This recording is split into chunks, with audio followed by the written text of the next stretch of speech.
really a self-management issue, And so if you have a counselor, let's say, that is trying to manage their job and their relationships and all these things, and that's their struggle, then yes, it's going to be a little bit trickier to do it in a calling, but they're going to want to serve and it's going to bless their life. So they shouldn't be, not given that opportunity. But do you just let it go and not hold them accountable? No. Do you text him every day to make sure he did it? No. But having that compassionate conversation, kind of with that lens of understanding, I think goes such a long way. And he's going to respond to you differently. Changing your lens of how you see them is so important when it comes to ADHD, because rejection sensitive dysphoria, it's one of the most impairing parts. It's not a diagnosis, but it's a symptom of ADHD.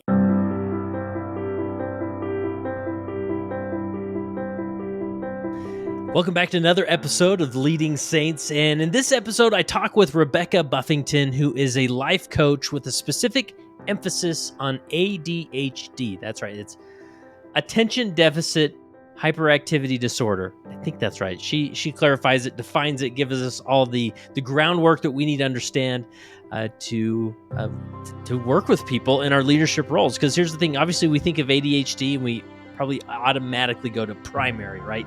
How do I get that kid to just sit and behave and be reverent, right? But you'll be shocked at how maybe it impacts those kids that grow up and now they're youth and they're craving certain dopamine hits, or maybe they struggle with pornography a little bit more than others, or they're a risk taker and we don't know, they just won't stay in line and do these things. And then what about in adulthood, where I'm sure you've maybe worked with somebody and you thought, man, here we are in this presidency and that individual seems flaky, or they seem to forget what I asked them to do, or they come late, or all these things considered. And again, this isn't, as Rebecca talks about, it's not an excuse as much as it is an explanation of what's going on. She gives us some great tips and tricks of how to approach these people, how to have more empathy and patience with them, and how to help them succeed, because that's what the gospel and our faith community should definitely help us do. And also listen for the term that she introduced. I never heard this before, of rejection sensitive dysphoria. Really fascinating concept. Something I've probably felt a little bit in my life with struggling with my own level of ADHD. But just understanding these concepts, again, you can approach these relationships, these working relationships, these calling relationships in such a more effective way. So I think you'll appreciate this. So here is my interview with Rebecca Buffington. We talk all things ADHD in the church. Rebecca Buffington, welcome to the Leading Saints podcast. Thank you. Thanks for having me.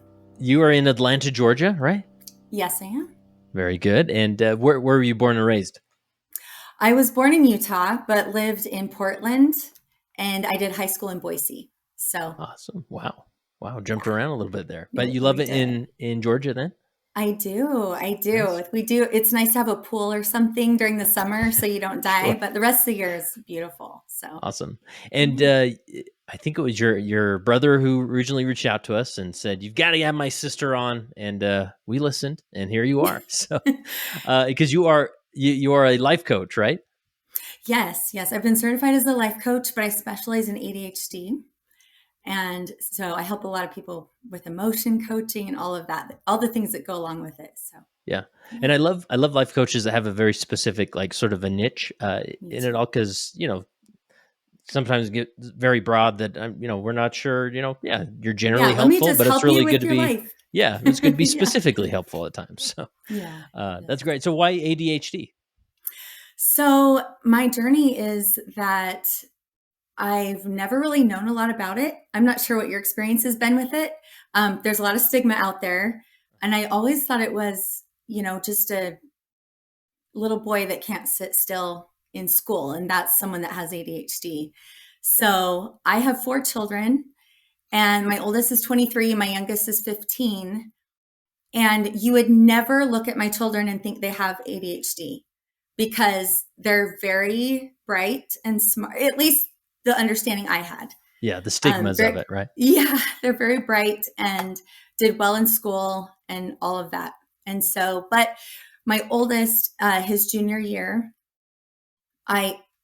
there were a few things going on in his life, and we tried to get him help for anxiety and depression, and I could tell there was more going on, and I couldn't figure it out. But my youngest was in 3rd grade at the time, and the teacher said, there's just a few things that make me wonder, and she's not allowed to say it, but then she told me about it and what some other things that you can see with ADHD. And it has changed my life and my family's life in finding these things out. And so I'm on a mission really to help more awareness out there and people to realize they're not bad people. There's a lot of good. I want people to see there's good, but just understanding it more so that they can move forward in their life and not feel stuck.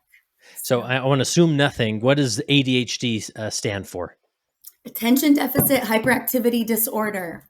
Nice. And it's not just a childhood thing. It's No. adults deal with it as well, right? Yes. And it's a terrible name, attention, because it really has so much more to do with than just attention. But we'll get to that. Sometimes it's help me. I forget the difference between, or if there is a difference between ADHD and ADD. Is there a difference? There is. The DSM-5, which is the psychological manual, basically does not differentiate anymore, because really so much of ADHD, the real difference is inattentive, which is not so hyperactive. It's kind of like the ADD was not having the hyperactive component, where so people used to say, oh yes, I have ADHD, but it's just ADD. I'm not hyperactive. But really what they have found is it's not just a motor hyperactivity. It's often mental hyperactivity that can be such a struggle, and both kinds will deal with that. So they don't differentiate anymore, but they do have different presentations. So you have the inattentive kind, the hyperactive kind that is more motor, and then the combined type where you have both. Gotcha.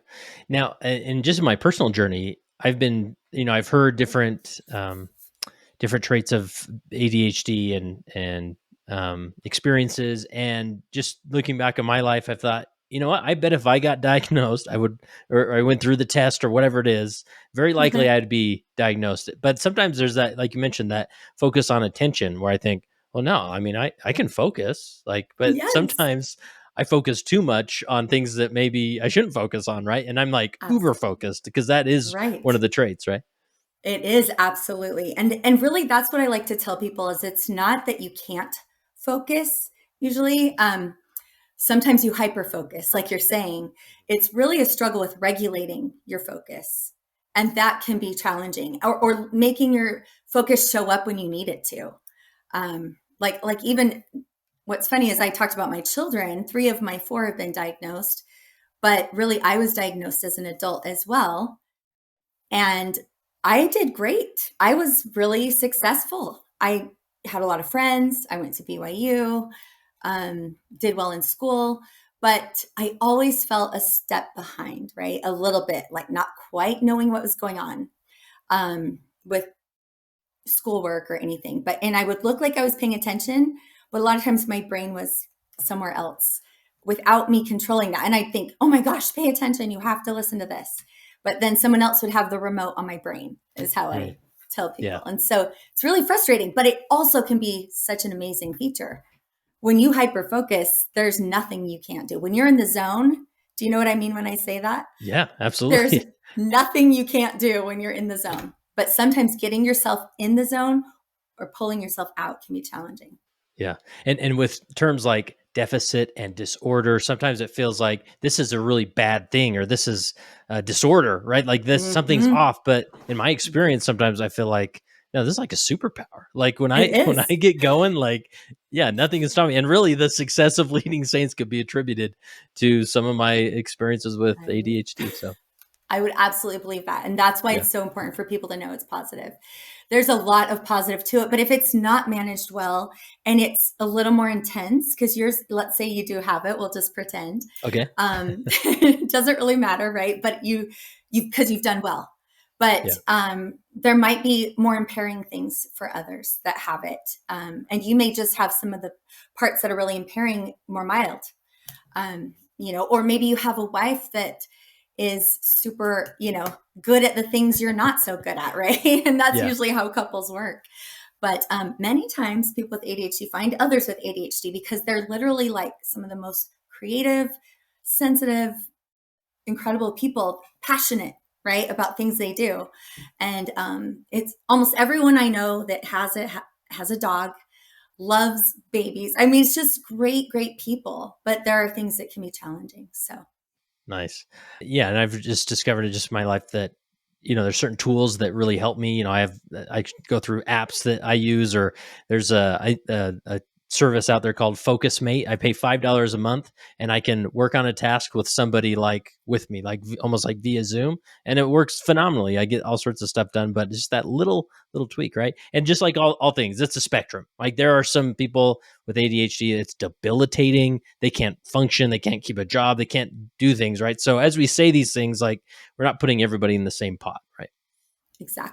exactly. Please don't. That you've never met someone with ADHD. You've never met the same person because we're Yeah. all going to have something different. Mm-hmm. Yep. You talk about as far as like, ADHD isn't meant to be an excuse, right? But more of it's just an explanation of what's going on. And it can be a very liberating thing because I remember feeling a lot of shame in school at times where I'm like, I just can't sit in that class, or nothing is interesting. I can't, it's so hard to study, or I find myself procrastinating and I beat myself up like, why do I procrastinate? I just got to get it done, right? But when you sort of have a label to put on there to say, okay, something's happening here and it's okay.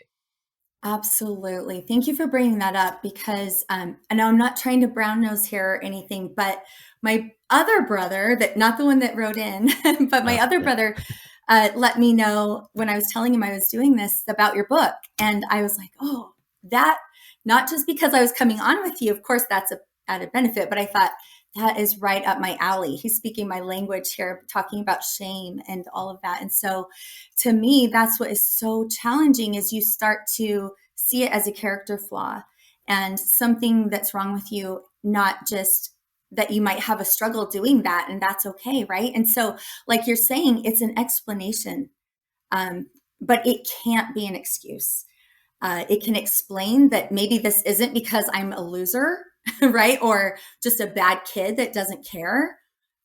This is an explanation, but I have to find a way to do it. And like you said, maybe there were things that you did in your life where you did find a way, right? You found your focus app, you found all these things, but maybe if you hyper focus, you have your wife tell you you've been doing this too long and you haven't eaten and you haven't talked to the kids or whatever, right? And so you found those things, and that's usually what can happen. But if you start young thinking that you are a problem and it goes into shame, that compounds often if you continue to have problems.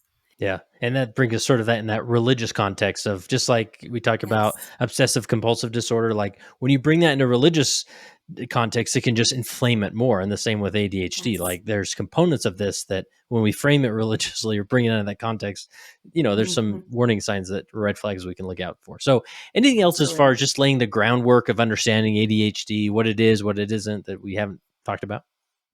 Yes, well, there's a lot, but I'll try to keep it brief so I Okay. don't bore you in this part. Um, but I would say some of the biggest issues about it is I would say that it's hard to tell because it often looks like people that don't care, people that are lazy, or which we'll get into more of that, of what leaders may face later. But I just want to shout from the rooftops that that is not usually what's going on with people, because it can be more social, behavioral, or emotional. And it's really easy to see when someone has a disorder. And this is a neuropsychological disorder. This is not just an imagined thing. Because really 20 years ago or so, I mean, I'm not getting the exact years, but people thought it was made up. I had my own understanding of it. And people thought it was just an excuse, or people just saying, oh, well, boys just need to sit still. Why aren't they listening? Or the parenting needs to be better or whatever. And that's just not the case. There's so much more to it. And so, Yeah. Yeah. And I appreciate that. And we'll get into that a little bit, especially as it relates to different callings and things, because you can make these assumptions of like, why is my first counselor just so like yes, irresponsible? Doesn't follow through. yes, Like I told him to do yes, this thing, he doesn't do it. And then we don't realize, well, there's something more going on there. And it's not because yeah, he's a bad person or irresponsible or wasn't raised right. Or, there could be a thank lot you. more there that with understanding, you can actually Yes, offer some help. So let me ask you absolutely. about as far as like diagnosis, like, because this is like from a mental health professional that they would diagnose you with ADHD but like is that important to do or important to consider or do we only listen to those people who have been or someone like me that maybe I'm just using it as an excuse but I don't have a diagnosis. Maybe there's nothing really wrong with you. It's all been because of ADHD your whole life. You've Yeah. never messed up. I'm just kidding. No, you know what? It can be because I guess it just depends on like how much shame you have around it. That's what I Hmm. would say because, especially a child, um, you have amazing celebrity psychologists out there, like someone like Jordan Peterson, that has so many great things to say. I mean, I like his content a lot, but there are certain things that people just hear and will say, and it's really irresponsible to be sharing things about. I heard him, refer to a study about how, oh, it's just little kids at school that can't, that don't have enough recess and just have to, especially boys, they need to run and play and blah, blah, blah, blah, blah. So that's ADHD doesn't really exist. It's that, and it's a neuropsychological disorder. And that actually really does a disservice to so many that really deal with these challenges. And I would say, especially women and girls, because they are often missed. They're most likely to have the inattentive kind, the daydreamer, that you will not notice. And especially girls have a lot of expectation, I guess, to, as a mom, a mother, you need to do all the things and do it right and do it well. Um, there's so much expectation there. So sometimes in those situations, it can be helpful to know there's more going on. I think about my little babies or little toddlers that would keep me up at night or something with an ear infection. And before I knew it was an ear infection, I would be so frustrated, like, stop waking up. Why aren't you sleeping? Just so. And then the next day I go to the doctor and they're like, both ears are so infected. They're terrible, And I'd be like, oh my gosh, I feel so bad that I was, of course I Yeah, never showed, I was a perfect mom, but, that's right, of course. I, Yeah, I, I never showed that's for them how another patient. episode that we'll interview you about. Exactly, So exactly. A whole nother one. But it's really nice to know, to have that compassion for yourself. So if you're dealing with that, I would say it would be helpful to get a diagnosis.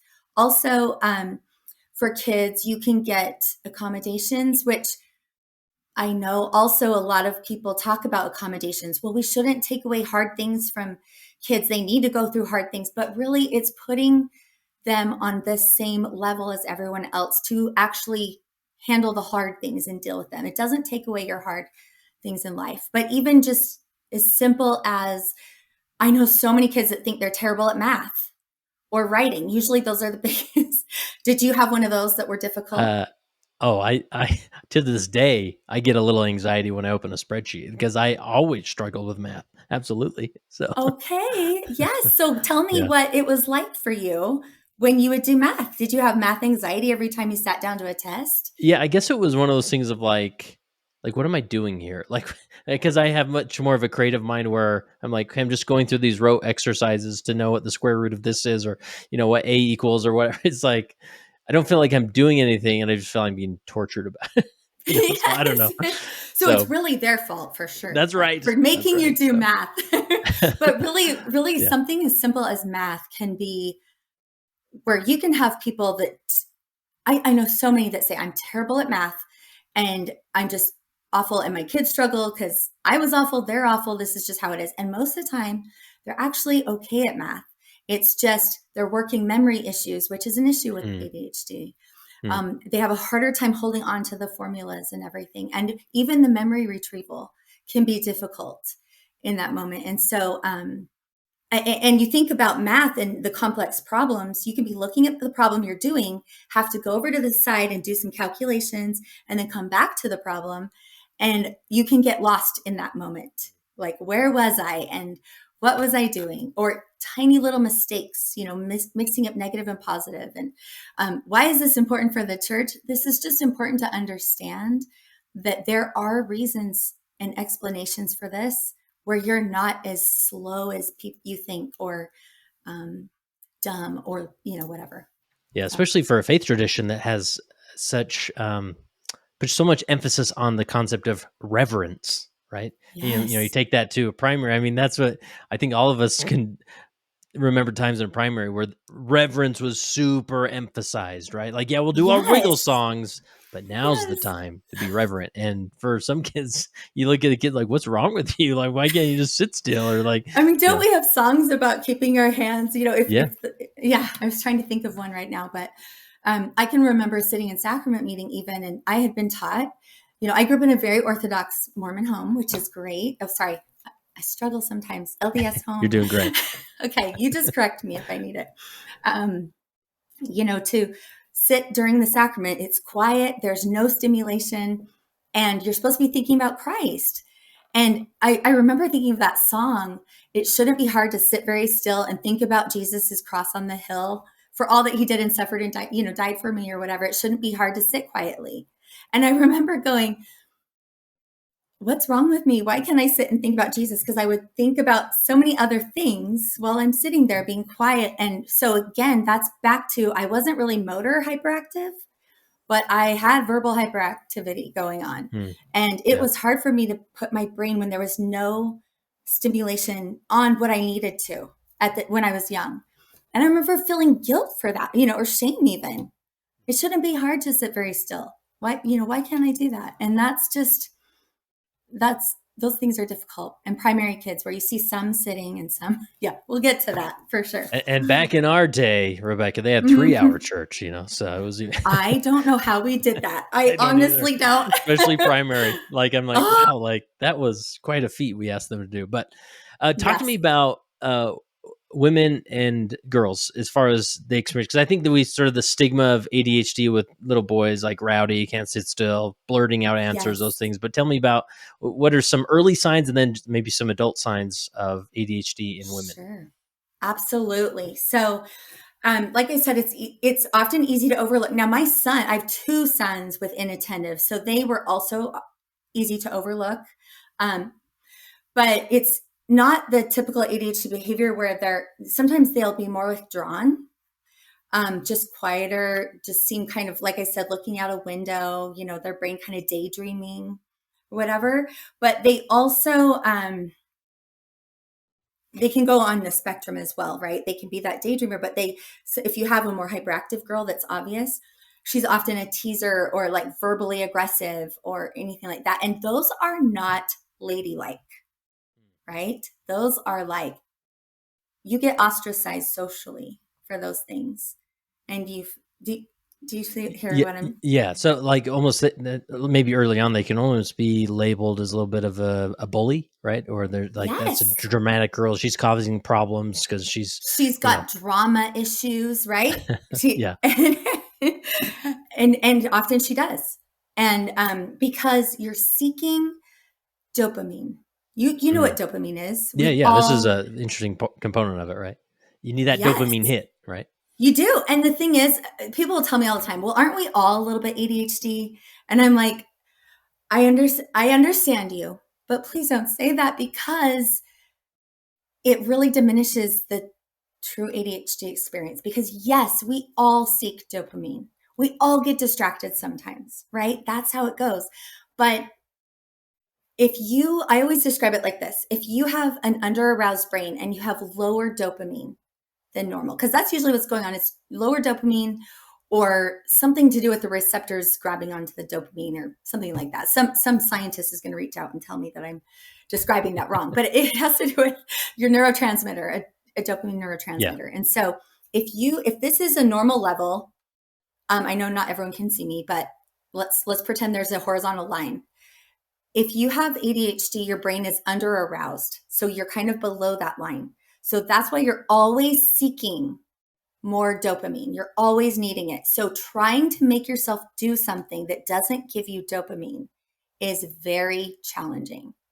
So again, everyone that's at this normal level really enjoys things with dopamine, right? Things that give us dopamine are, running and eating something you love, doing something exciting, playing color by number. That's my favorite on my phone. Yeah. I'll do it for hours. My husband's like, I don't understand how this gives you dopamine. It's amazing, but whatever.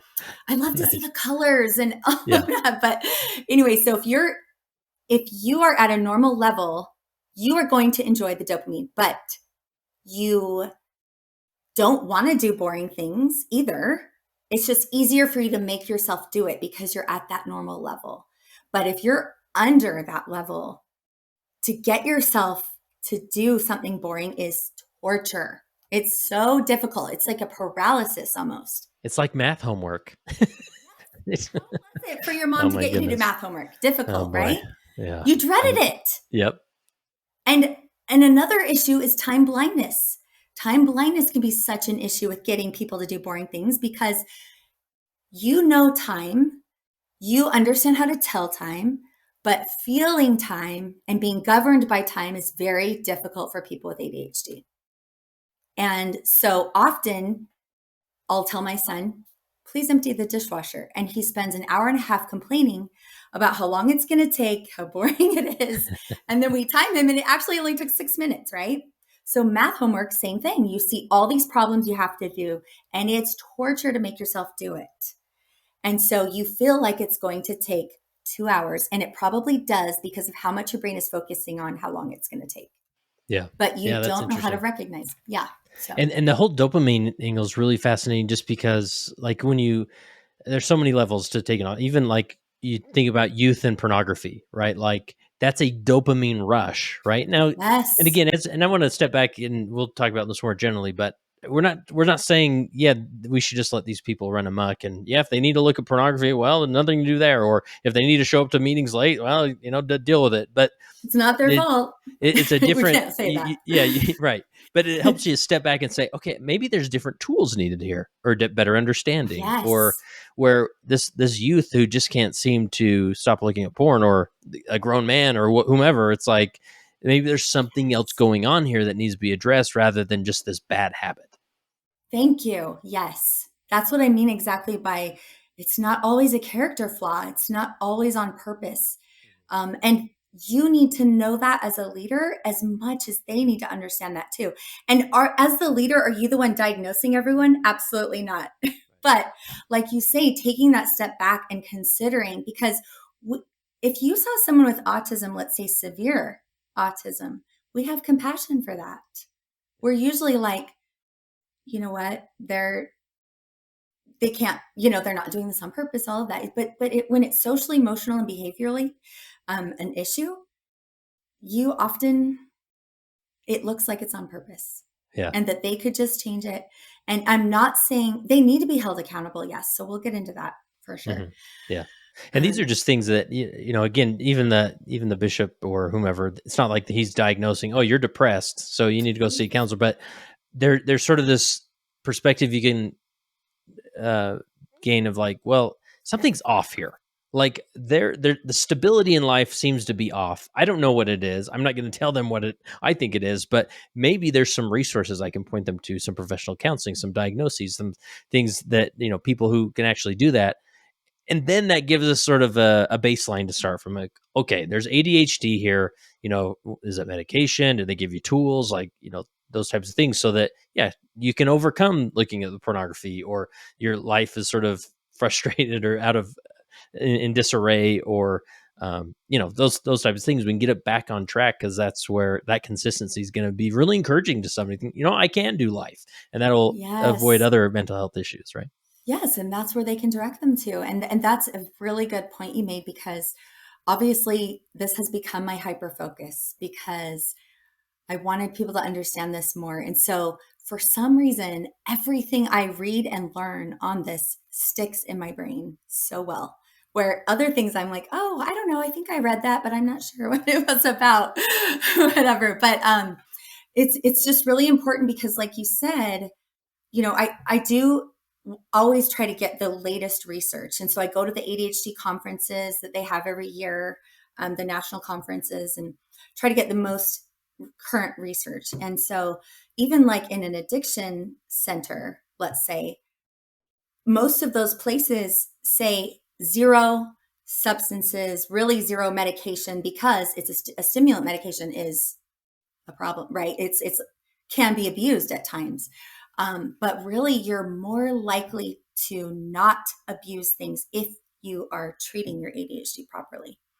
And so they're starting to realize in addiction centers, having your ADHD treated properly helps you with treatment rather than, because so many people, so I always say I'm not pro medication, but I'm anti suffering.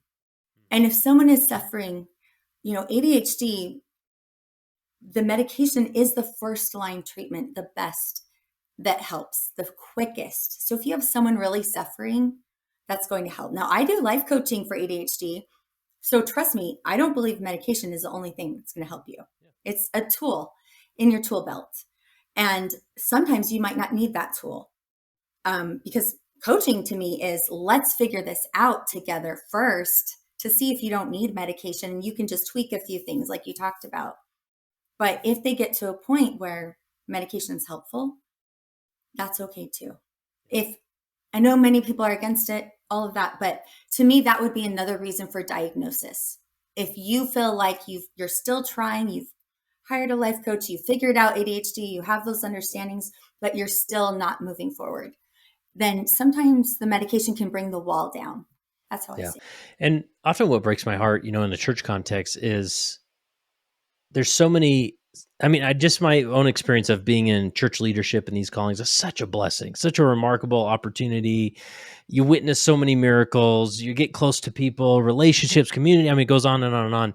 And then in a sort of a simple meeting where maybe somebody suggested for a calling and it's like, oh, no. Like, he was my counselor and I was Elders Quorum president and he was all over the place. And let's definitely not put him, in a place of influence and of course we want to make the best call, and, we don't want chaos. And naturally as human beings, we want the safe choice, that we want the person that is the attorney and it just has everything lined up and he's just going to show up and deliver time and time again and not ruffle feathers or cause any wakes or anything. When in reality, there's maybe a higher approach that we can do that. So with that context, like what should leaders do if they do have that person who's like just a scatterbrained or whatever, and it does come back to ADHD? Okay, so you find out the best way. If you're noticing something, let's say you give them tasks and they frequently forget them or whatever, right? That's when you kind of ask them, hey, what would help you the most? How can I help? Would it help if I remind you or, whatever, to do this? Does it help if I don't know, just kind of trying to find out from them what would be the best help for that. Yeah. And really just having compassion for it, because like I said before, you will never find more clever, loving people that connect with people. There's just so much good there that can come that you're missing out on when you don't consider those people, right? But when it comes to paperwork or even dates, my son, I signed him up after COVID for the ACT, and I switched my planner in the summer before. And when I wrote down in my new planner with the date of the ACT, I did it on the wrong Saturday, the Saturday after the ACT was supposed to happen. And he was a senior and everything. It was his first time taking it. And I totally messed up his date, and that stuff happens to me all the time. I was even so worried about our interview. Like, is it at 3 my time or 3 his time or whatever?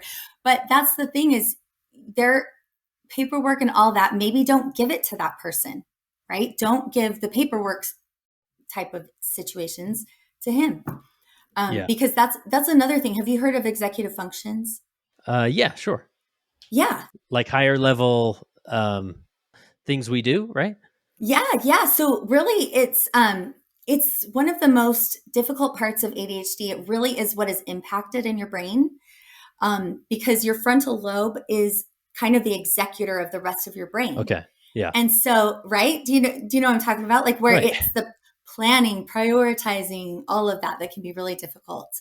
And so, a lot of times in adults, you see, so like someone you want to call to a calling or whatever, they struggle with planning and prioritizing and keeping track and all of that, because all of that is requires executive function. Same with like writing a paper. If you're a good writer, my son, we would say, hey, write a paper. He was an amazing writer, but he would write 10 pages and only needed to write 5. He had a hard time kind of like prioritizing which things were most important to do. So a leader, that could be difficult. You could give them 5 things to do. They may only do the first 3 because those were kind of easy to get to and accomplish. But if there's the other 2 that have multiple steps to get done, all of that, it is overwhelming and avoided often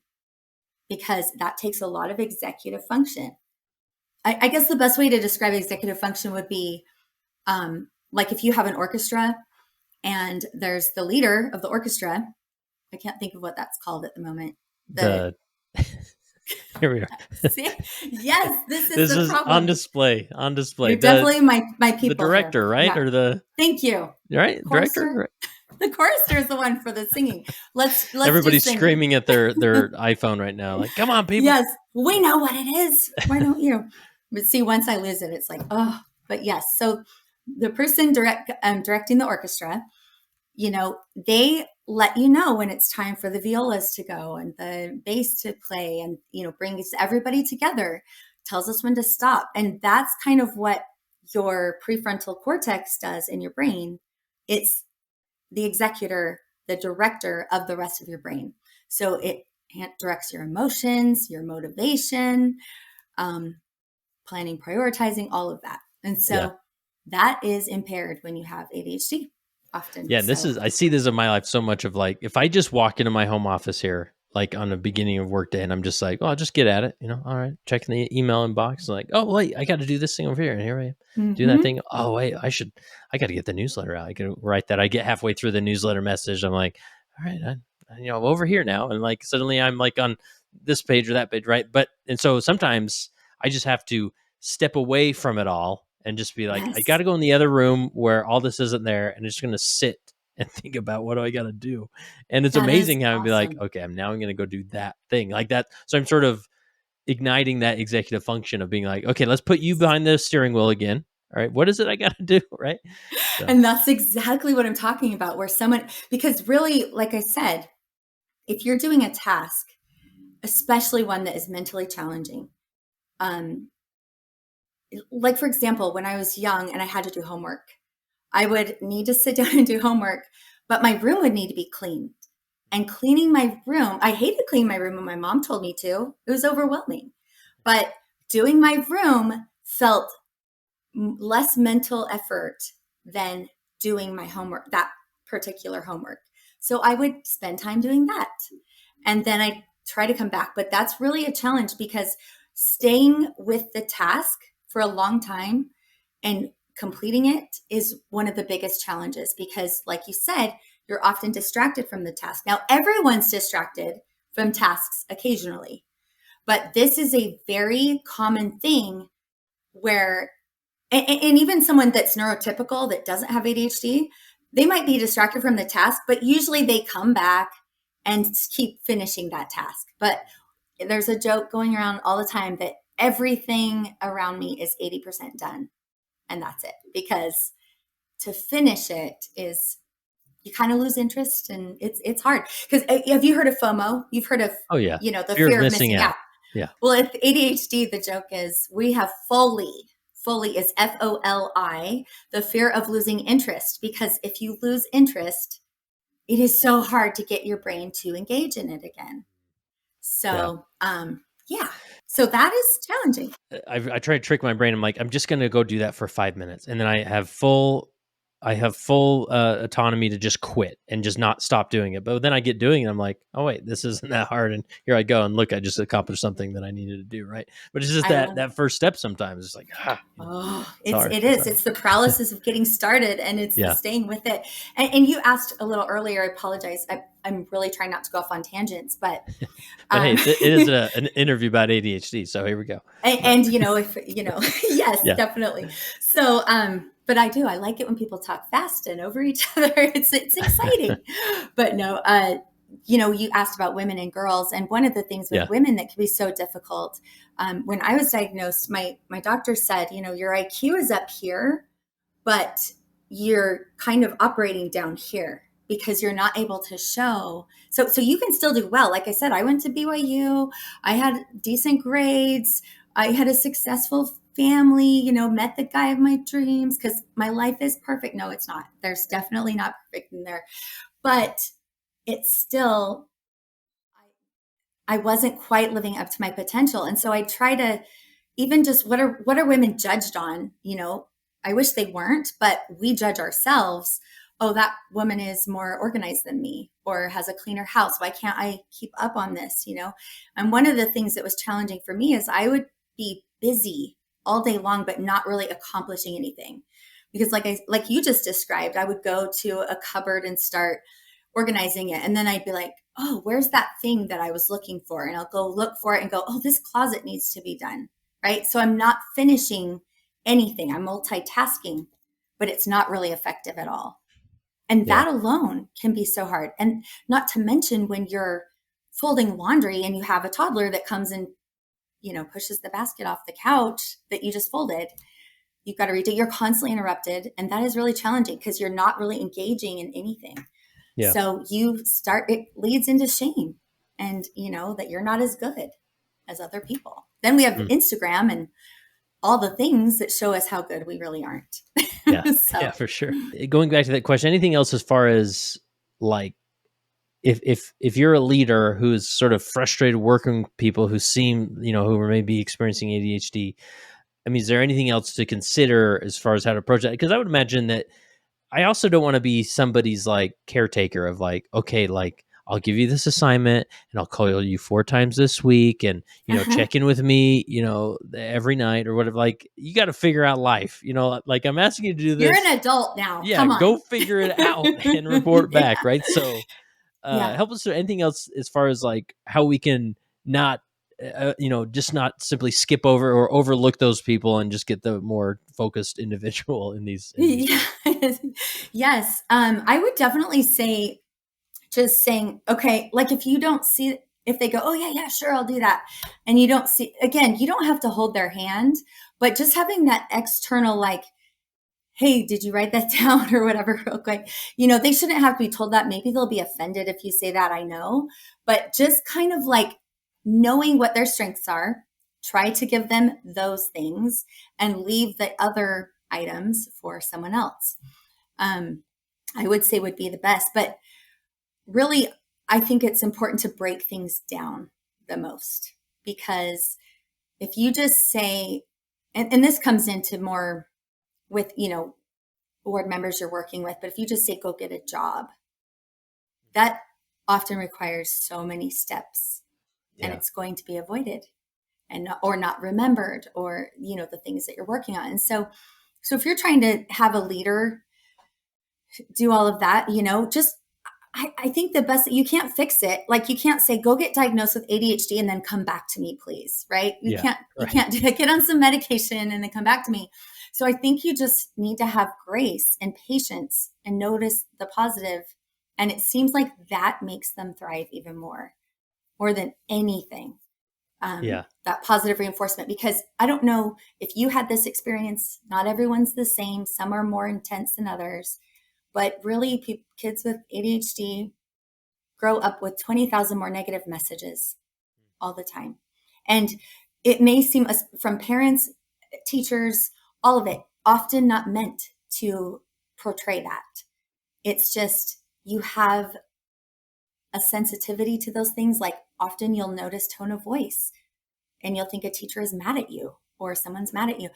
It happens in adulthood as well. So you just having grace for things, laughing about it, reminding them again, and realizing, changing your lens that they're not doing it on purpose is really helpful. But they're not going to be perfect at remembering every time, right? Yeah.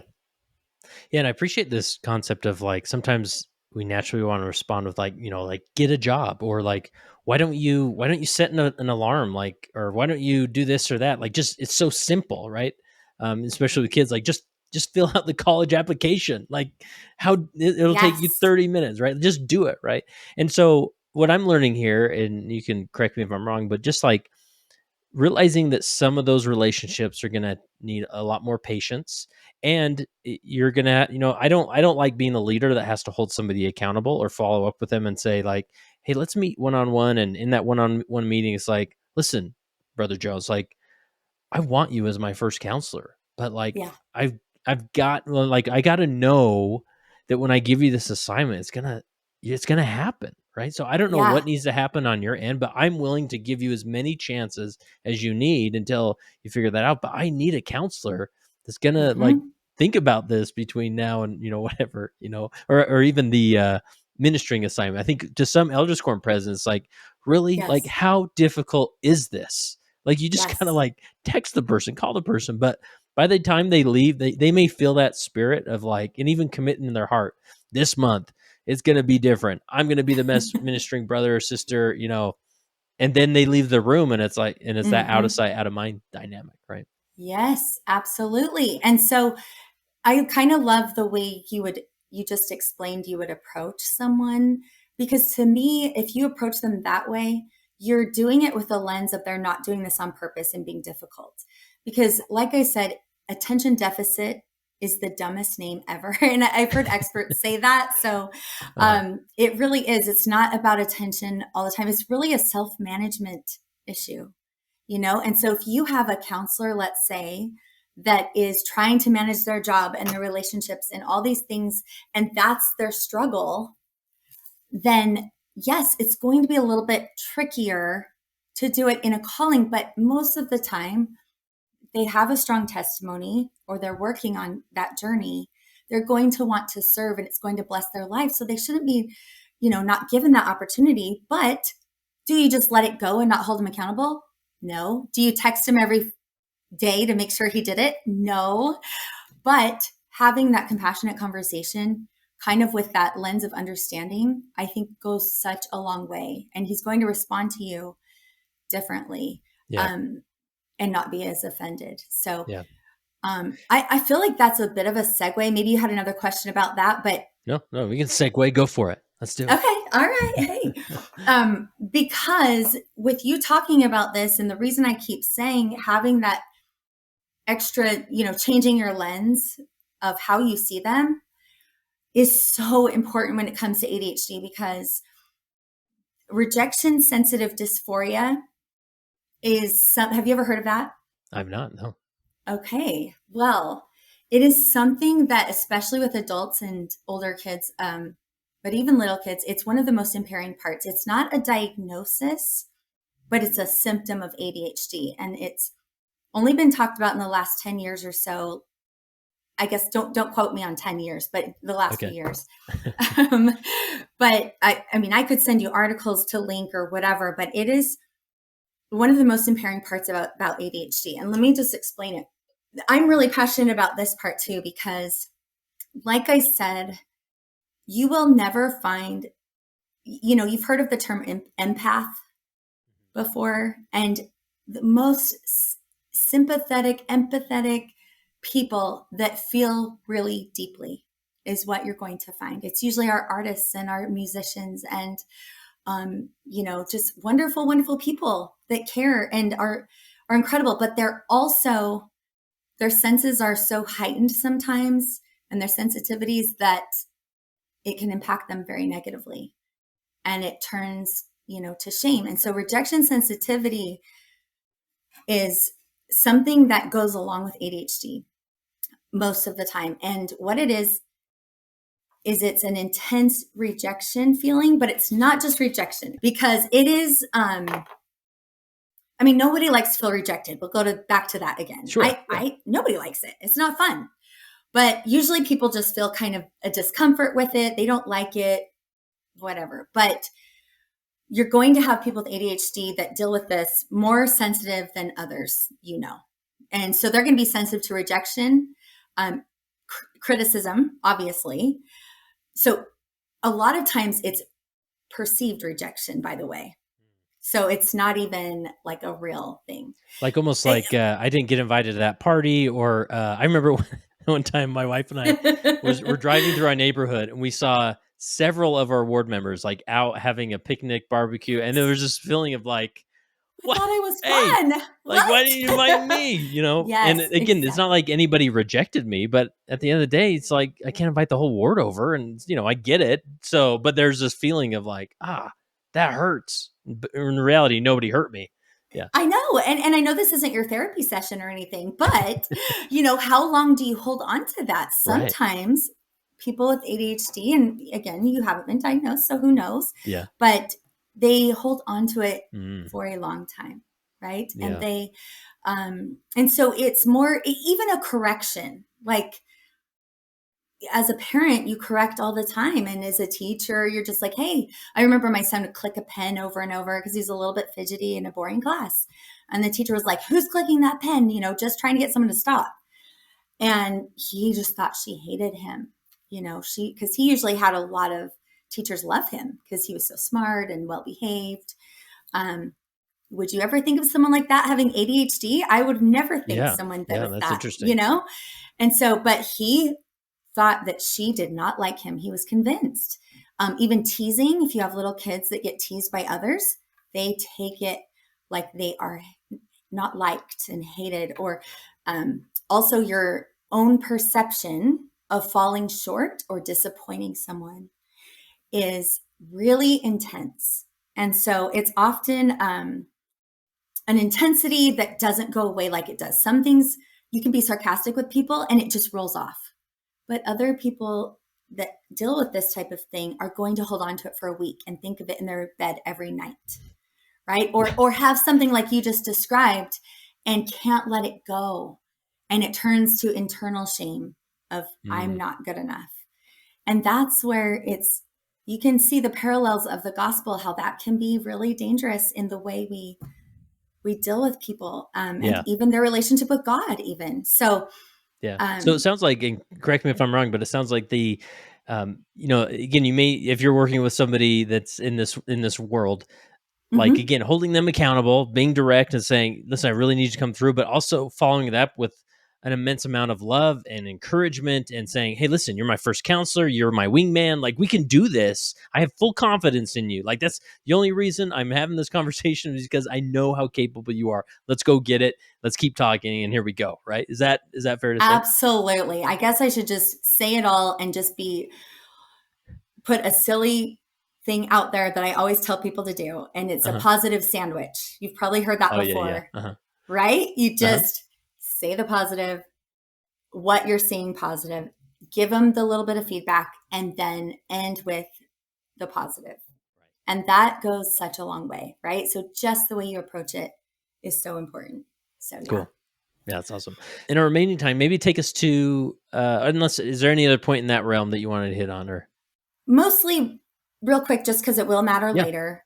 I would say because people, and again, you're not going to know everyone in your ward who's diagnosed with ADHD and who's not. But like you said, just kind of be aware of, it's as inheritable as height.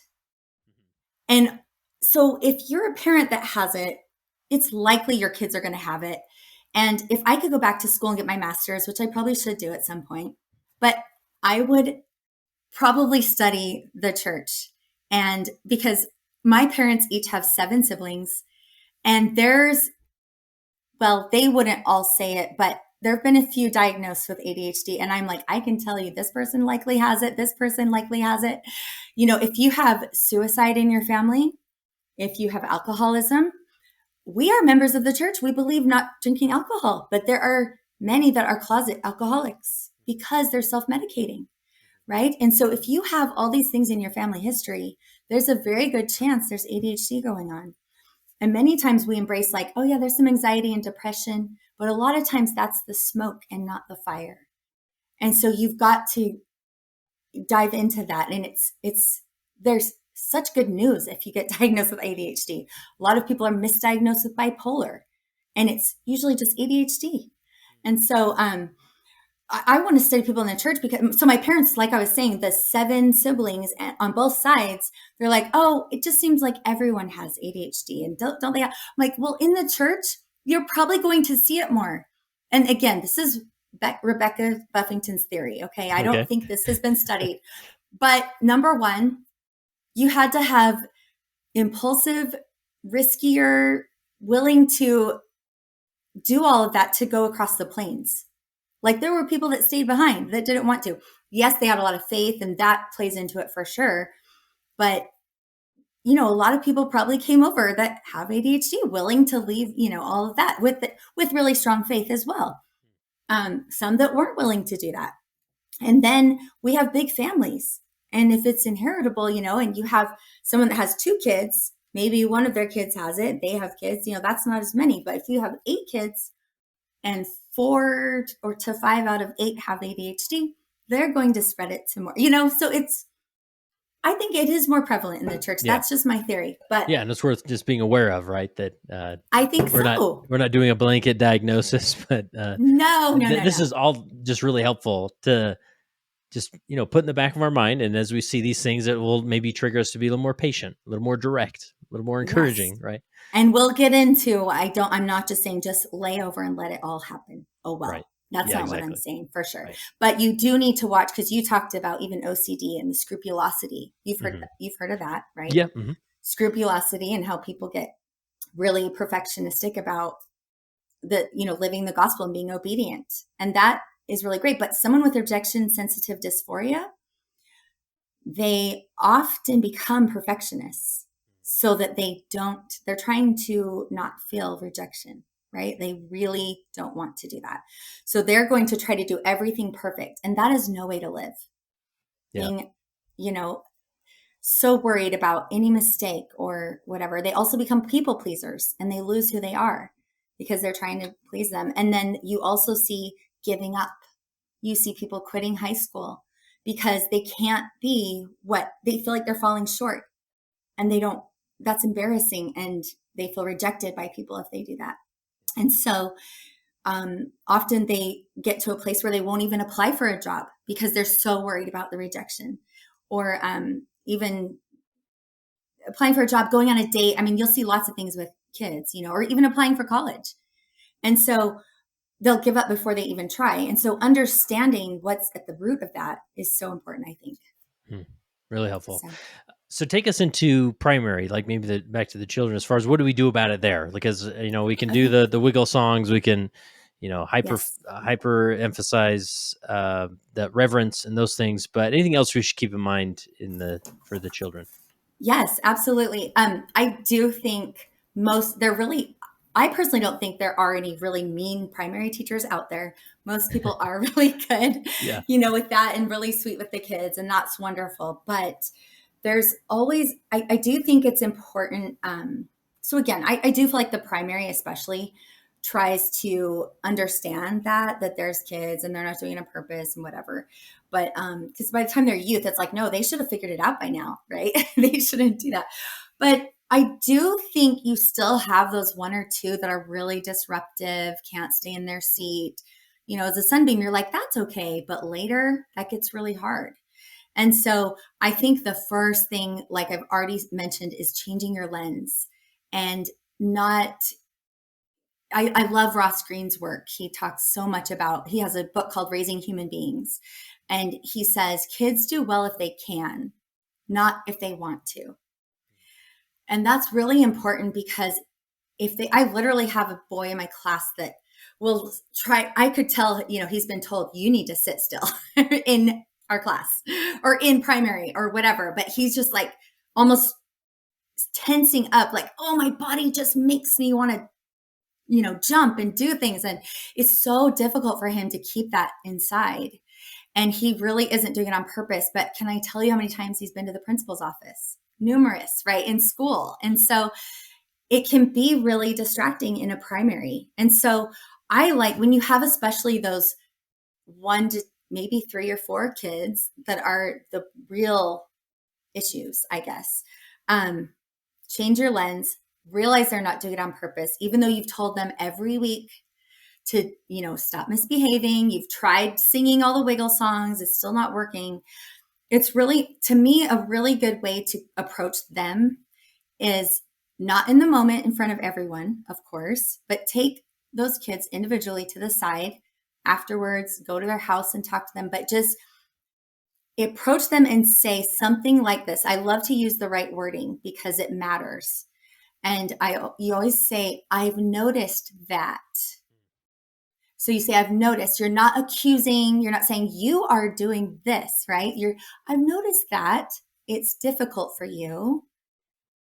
And a lot of times you want to say not to get out of your chair or to be reverent or to not disrupt and shout out answers or whatever. I notice it's difficult for you. That's not the way. You don't focus on the behavior. You focus on when the behavior is happening. So behavior is always a symptom.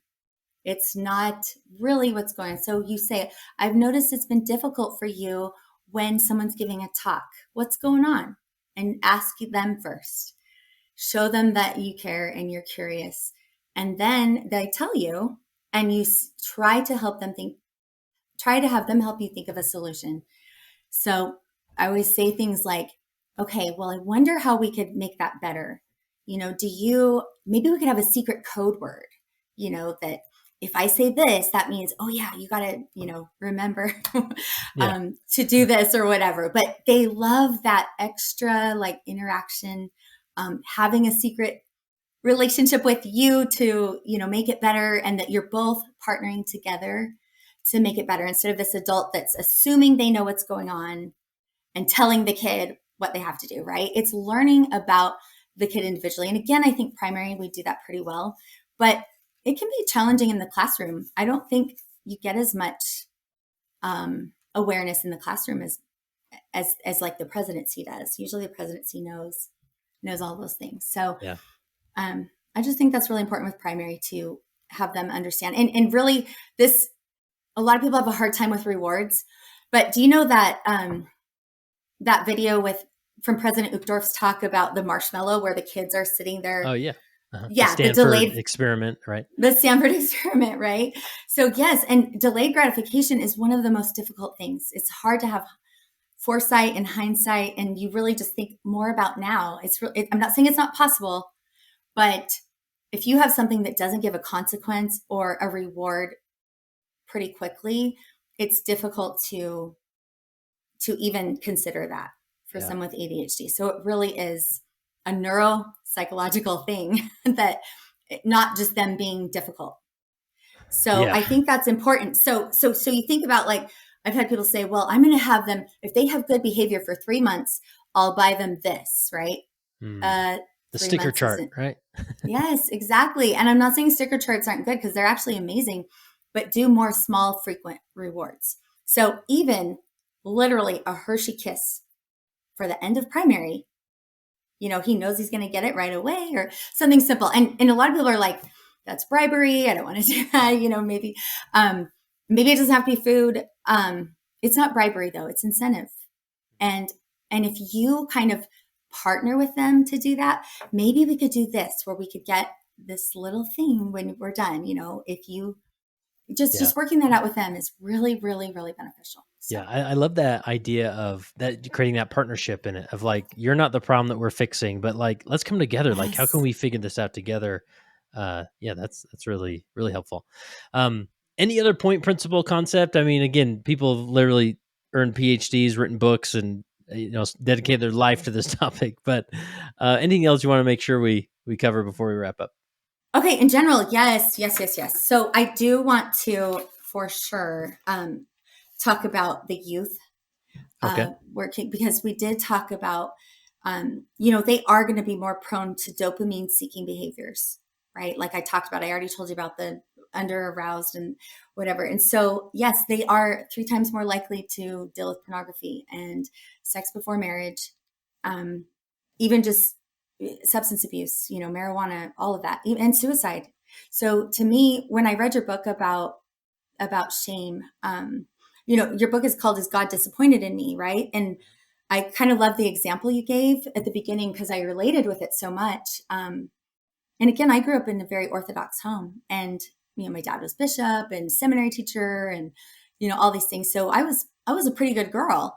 But I remember having a very similar experience as you shared at the beginning, where I was like, "Oh no, I need to go talk to the bishop about something," and I was terrified, right? Yeah. And the bishop was amazing, but there was so much shame about who I am or who I'm not, and thinking about that because I internalized so much. And so, also, when I was engaged, I had Brad Wilcox as my bishop Oh, cool. with my husband. And I remember like we were kissing or something and we laid down, and you weren't supposed to do that. And oh my gosh. And so I remember dreading going in to talk to him because I felt so much shame that I had made a mistake. I was a perfectionist in trying to live obediently. And I'll never forget him, me just so distressed, my now husband sitting there. And I'm just like, oh my gosh, we were kissing and we laid down, it was just no. And he was like clapping for us and he said, oh my gosh, I love that you guys are attracted to each other. And he gave us this huge hug. I don't know if you've met him, but he's amazing like that, right? He is definitely that way. You're getting a hug if you meet Brad Wilcox. So you're getting a hug no matter what. And so he just kind of was like, you're human. I love it. And I was not expecting that experience at all. And I think it's really important to understand the rejection sensitive dysphoria, because if you are doing a correction with a kid, like you said, that is struggling to manage his, pornography addiction or whatever, we all know it's stimulating for everyone. We all know that staying on video games is challenging for kids to get off, but it's going to be more challenging for people with ADHD because it's a constant immediate reward and it gives you that dopamine hit, So I think it's really important to understand. I don't know, again, not trying to brown nose, but I think the leaders should read, especially bishops that deal with youth, should read your book about how to help them understand the difference between shame and guilt and what guilt is, to help them move forward so that they don't, because I promise you they are doing that, especially if they have ADHD. They are thinking, I am wrong, I am bad, I am this, not I've done something bad, or something against the commandments. So helping them understand that, I think, is so, so important. Even not going on a mission, right? If you have guys that don't end up going on a mission, they need to know there's a place for them in the church, whether they do or don't. So many times they're going to feel a lot of shame about that too, because they have fallen short of the expectation or whatever. So you don't, I'm not saying just let it go that they're doing pornography or all the things I was just talking about, but hold them accountable for sure, but help them understand their worth. Right. Yeah, that's powerful. That's powerful. And I guess, I mean, if you force me, I guess we'll link to my book if people want to check it out. Okay. So. It's really well done. I'm on chapter 5, but still, so far, it's just been really good. And I just think that's a very important message in the church that needs to be brought out. Yep. Mm-hmm. Love it. So. Anything else in terms of youth that need to be mentioned? Just, they're going to struggle working on goals, right? Things that, when you have executive function issues, things that you're supposed to be doing over a long period of time, you don't keep that in mind. If you have working memory issues, which is an executive function, you're going to struggle to keep things in mind. So you think of someone trying to lose weight, right? They will likely do well not eating sugar or whatever their goal is for a while, but it's hard to make decisions. You're impulsive. You make those decisions in the moment more often when you have ADHD. It's not everyone's issue, but it can be such an issue. So you are not going to be able to work on the goal as well. Make the goal smaller, check in with them more, kind of thing. But if they're struggling to work on goals and they do start to feel that shame, it leads to isolation, not wanting to come, not ruminating is such an issue, ruminating about overthinking everything, not wanting to come see the bishop. So you just having that compassion and understanding about that is so, so, so helpful. Yeah. And that's really helpful, especially with this focus, the quadrant, right, in the youth program. I'm just thinking of like, the goals are important and, there's sort of this mark to reach for, but more importantly, seeing it as an opportunity, not necessarily to accomplish the goal as much as like helping them begin to process, like, what are some tools you can use to, like, step back and access that executive function? Like, let's just focus on what are we trying to accomplish today? Let's see if we can do this by the end of the weekly activity tonight and see how it goes. And we'll follow up and, I don't know, just focusing more on this, the process, the resources, the skill, the tools of getting it done rather than actually accomplishing it. Right. Absolutely. And kind of like we said, you're not going to be able as a bishop to now understand ADHD so well that you can diagnose everyone in your ward, but I think changing, considering these things will help everyone, especially youth, because their prefrontal cortex isn't done developing yet. No matter what, they're going to have executive function issues, right? You just have it more intensely with ADHD. But, if you see them not writing it down, or you make a goal, say, hey, how are you going to remember this? Who in your life, again, it shouldn't be the bishop. He has enough to do, but who in your life can help hold you accountable to this? Who can you check in with? Because if it's something they're embarrassed about, they may not want to tell a parent. Of course, that's always encouraged, but they may not want to. So, is there a friend that with school, I always tell kids, if you forget a lot of times they'll do assignments and forget to turn it in. So I'll say, okay, who's your buddy in your class that will remind you every day that's good at that, so just making sure that taking that extra step in time to make sure they can be successful in doing these goals and breaking them down for sure. It's huge. Cool. Well, this is so helpful, so informative. I think my mom actually just reached out to me a few days ago and asked, because she's in the state primary presidency, and she asked me about if I had any content about reverence in primary, things like that. And so now I have an episode to send on She to can her. go listen She'll to. It benefit. could be. Yep. It's probably the ADHD kids rousing up the other kids. Yeah, right. In primary, Exactly. why it's such an issue. Exactly. No, yeah, Cool. and we don't want to label, and it's definitely not an excuse. They still Right. need to figure it out and try to be reverent and all of that. But there's ways you can approach it. So Rebecca, if people want to connect with you or learn more about your coaching practice and whatnot, where would you send them? Yeah. So I have a website. It's just RebeccaBuffington.com. And I don't know if you link things in the show notes, but I have some amazing, Russell Barkley is the leading clinical researcher on ADHD.